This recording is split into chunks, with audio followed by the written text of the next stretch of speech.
Hey, what's going on, guys? Let's get into this. I'm gonna keep it quick today. So, recap from yesterday: 2-1 on our picks. We had Koulibaly covered his assists. We also had KD not covering his point line, and then we had Emmanuel quickly covering his point line, 17 and a half. He finished with 18. Koulibaly also covered his line with two in like the first 4 minutes, and then finished with two. So shout out to him, sweat free almost for the most part. But the quickly one had me worried. He had four at halftime, and it just took a while for us to to hit that line. But I'll take it. And then KD missed the two free throws at the very end of the game in OT. Missed one that would send to double OT. I don't know. I think if we're betting on games to go to double OT to cover point lines, it's not ideal, but hey, it happens. We live and we learn. Could have been a better read. But it was a strange game because KD had like 14 or 17 going into half, I swear, and then didn't shoot for like quite some time. It wasn't until the end of the game he started scoring. Sengun covered his line, so interesting game there. But let's get into this today. So Mavs and Celtics. Jason Tatum, the return of Zero himself. So coming off the Achilles injury from last year, return in less than a year, which is wild. But I think he's been looking good. I've seen some of the clips of him. I don't expect him to do anything tonight, and I expect his minutes to be extremely low. And here's the one concern is you can't go off of any stats with Jason Tatum because we have no sample size of this. So I think he's going to play, based on what I've seen, about 15 minutes. And I'm just going to set it for 20 for you. We don't even have a sample size of him playing 23 minutes. You have to go as high as 26 minutes to find one game, and he covered the line. So one game is our sample size. We don't have a sample size. We've never seen this. So I think it'll be interesting to see what he does. I don't think they'd bring him back if he wasn't feeling ready, but I also don't think he's going to be in good rhythm to score tonight. So he might hit a couple shots, but I actually really like his assist line at 2.5. I just don't think that they need him to be aggressive, and I don't think he wants to be aggressive. I think coming back from an Achilles injury, every time you plant, every time you land, you hit the ground, every time he takes off, I can just only imagine not the scares or like that he's scared. It's just nerve wracking. I can only imagine that every time you land, you'd be worried about that impact. So I do look for Jason Tatum to not be aggressive tonight. So if you are for some reason set on betting on Jason Tatum, I do like the under for points, and I'm leaning more towards his assists. But that's just kind of what I'm thinking for this game. On top of that, I don't really want to touch anything else. That's a lie. Sorry. Cooper Flag's over in a heartbeat. Back to back, I don't give a damn. His injury was a left ankle sprain. So I think for me, anytime it was an ankle sprain, it's how I felt about Pascal's injury. Like it's going to affect you, but it's not going to affect you that bad. You didn't have a hamstrings, for example. Like a hamstring injury to me is way worse than Pascal's left wrist strain or a left ankle sprain. Like, yeah, that shit might hurt, but I think by the time you come back, you're going to be fine. And Cooper Flag took a month off, so I'm pretty sure he was damn feeling good yesterday, but out of rhythm. So I look for him to be in much better rhythm tonight. And with the return of Jason Tatum, I wouldn't be surprised if that's a good matchup right there. If he just goes at him. But I do like that line a lot. Next, let's see. Let's go to the next game. Heat and Hornets, my favorite, not favorite team. I love their announcer. I just love this squad. I think they're finally over 500 now, so shout out to them. But I'm really liking LaMelo's over today. A couple reasons why. He's just been shooting the ball a little poor. 5 of 19, 6 of 19, 7 of 17. I think he needs to have a good shooting night, or just give me a 50% shooting night one time. And if you know any of the math we've gone through before with LaMelo, the issue is he doesn't cover his points line positively until we literally get to about 17 shots a game. Maybe it's 16. I guess 16. But that's a lot of volume. But I think he's going to be a lot more efficient tonight. Playing against the Heat, which are the fastest paced team in the league. So I do like our chances. More shots, more looks, more rebounds. I'm also leaning for Khan. I'm kind of feeling his under. No doubt in my brain can he cover the line, but I'm just feeling like he's going to have an under and potentially maybe cover his boards. But I do really like Brandon Miller tonight to cover his over. It's been too long. And the thing with these games that I like a lot is if you look at his last two games, 17 and 18, very similar, literally identical to this 17 and 18. But the difference is 5 of 22 and 6 of 19 shooting back in February on the 19th and 20th. Whereas the last two nights, it was 6 of 10 and it was 8 of 13. So I do really like that the shot differential there, because he's been extremely efficient, and so I just need a little bit more volume out of him, and we're going to cover that line. That's my one concern is the volume, but with the fast pace of the game that we're going to have tonight, I do like him to cover that line. On top of that, my boy Musa. So Musa, I think he's actually going to finish under his rebounds. I'm really kind of torn on this one. I've been going back and forth, but I just feel like Moose is going to finish under his boards. I was able to catch an 11.5 rebound line. Maybe it was 12.5. I think it was 11.5. So basically under 12 boards, which I really liked. Just a good feeling on this one. I like the matchup against Bam. I'd rather Bam get those boards. But even with Bam, you just never truly know. But I do like Bam's point line tonight. It's always the same, 19.5, 20.5. Like, it's always the same damn line. Last night I had a little bit of a scare. He hurt me because was leaning towards his under. Mainly because I just thought that game was going to flip-flop. Which it did in some areas and then didn't in other areas. But I do like Bam's chances tonight to cover that line. Again, extremely fast pace against a team like the Hornets. I like his matchup in the paint. I think he could do it. Blazers and Rockets, baby. All right, so for the Blazers and Rockets game, KD hurt us last night by not covering, but I do think he's going to cover this line tonight. And in all actuality, I think he's going to score 30. I think he's going to go out there and drop a 30 piece. He's done it every single time that he's played Portland. Let's get these stats up. 30, 37, and 30. There's pretty much no doubt in my brain he's going to cover it. Eerily similar trends to these games, too. 3 in a row. Then we had a 24-point night. In this case, it was 23. He's literally 8 for 17 there. He was 8 for 16 here.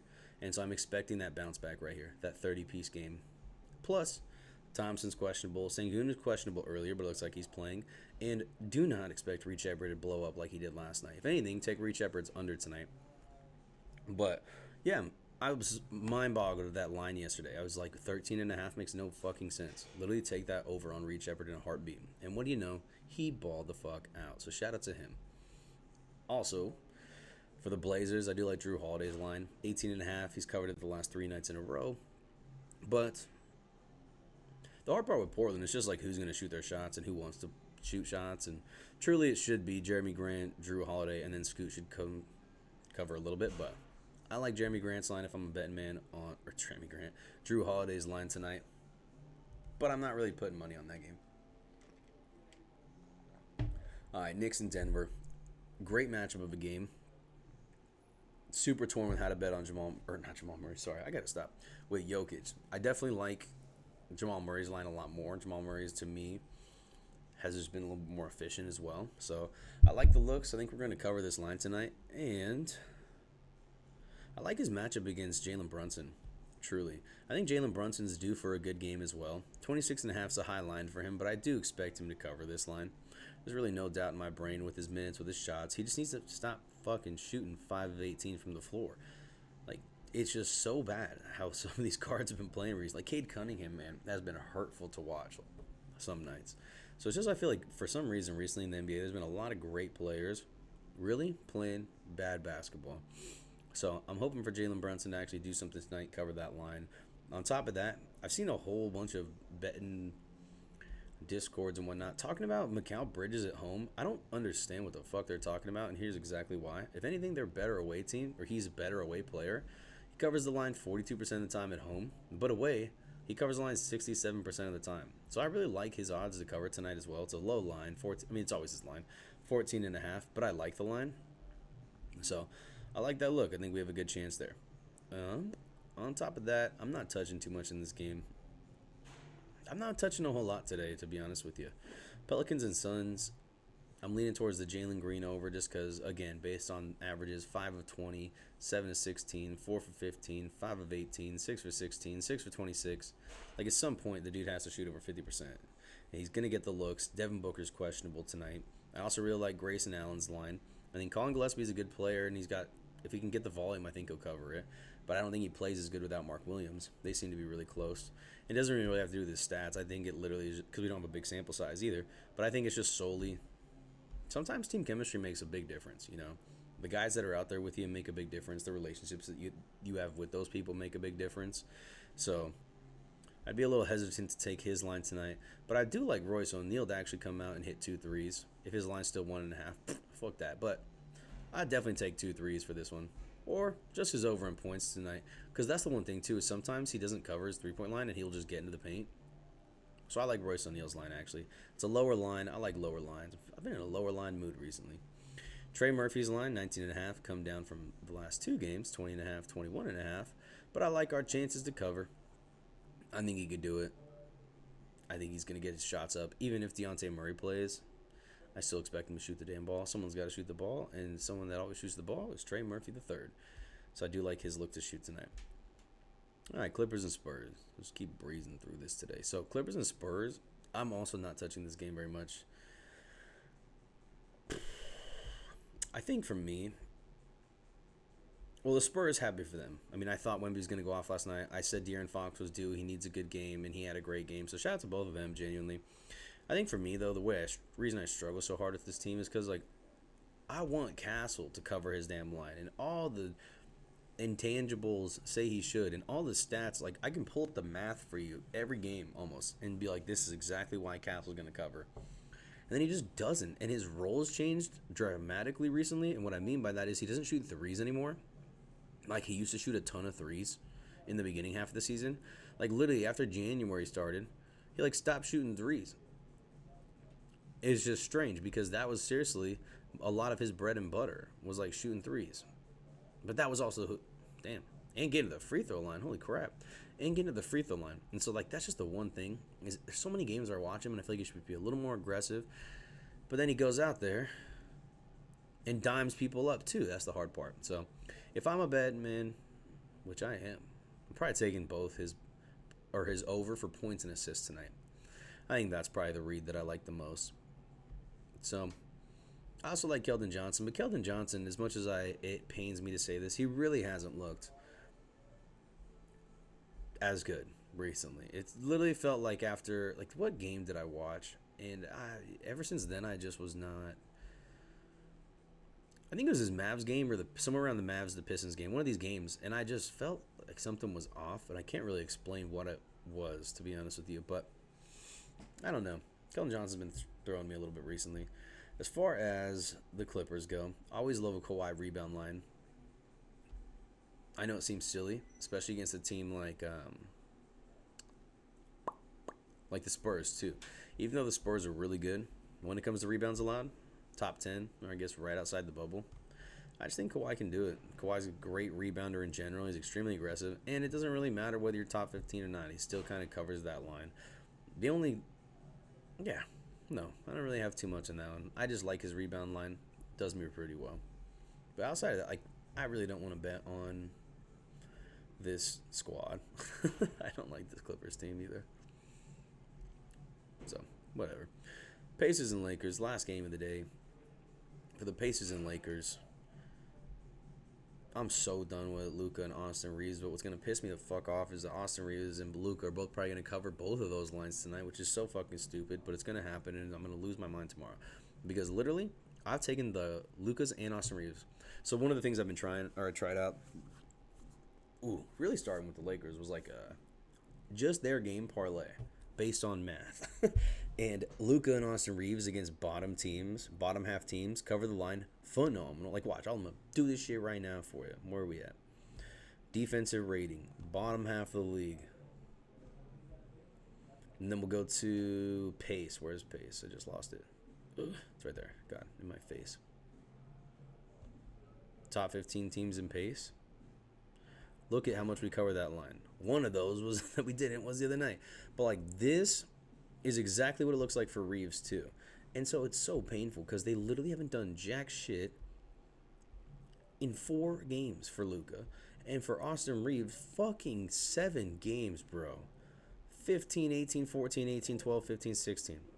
And you know what? Like, I like Austin Reeves a lot. I think he's a great player. But the more I do watch his post-game interviews of him just chilling and vibing out, the more I do think sometimes he just doesn't give a shit. And it's the most strange thing ever. Because I feel like the Lakers have been soft tanking for a minute, and like they just suck. They just suck, and they're so inconsistent. And LeBron's like the most inconsistent person to bet on too, because he like literally lives in a cluster. But it seems like everyone else does too now. So it's just such a, I don't know. I'm kind of over the Lakers, but I would not be surprised if both of them cover their lines tonight, or if Austin Reeves covers the line, because LeBron's out. They really do need to score the damn ball, but the back half of the season has not looked good for either of them covering their lines. Like in the beginning of the year, people were talking about this being the best backcourt in the league, these two, because they were having crazy nights, and it just has not happened. So we'll see. Pascal, 22.5. I love Pascal's line. I thought it was ridiculous. His line was 18.5 coming back from his injury. You know he's going to play his minutes. The Pacers suck. They need someone to score. He's the guy that scores, and he looks to be aggressive very consistently. So, and what I love too is even with the left wrist injury, he still got to the line and took 14 free throws. So look for Pascal to be aggressive as hell tonight. I don't think he's going to get to the line that much at all, but not 14 free throws. But he'll definitely get to the line. He'll definitely make some shots. So that's kind of what I'm thinking today. So what are the guarantees? What are we feeling? I'll give you 3 of them. I'm really, really leaning towards the Cooper flag over at 16.5. I think the line's perfect. I think coming back from your injury, if you're shooting 22 shots, you're going to look to be aggressive. Your coaching staff wants you to be aggressive. I like the matchup against Jason Tatum and the Celtics as well. Number 2, I think I'm rocking with Bam's overline. I really like Bam's overline at 19.5. I'm definitely taking LaMelo's over tonight too at 19.5. So I'd take the LaMelo pick over Bam, so we can count that as our second one. So we got Cooper Flags over, LaMelo's over. And then outside of that, one more guarantee. I'm definitely rocking with the Pascal over. I think Pascal's going to cover that line. So those would be my 3 guarantees today. No big rebound and assist picks. I don't know. I just wasn't feeling it as much today. Today's game slate didn't excite me as much. But good luck to everyone out there. Make sure you always do your own research. Keep killing the game, guys. And check out the VIP if you want some extras, because we are positive 4 days in a row, baby. So keep killing the game. I love you guys. Have a good one, and I'll see you tomorrow.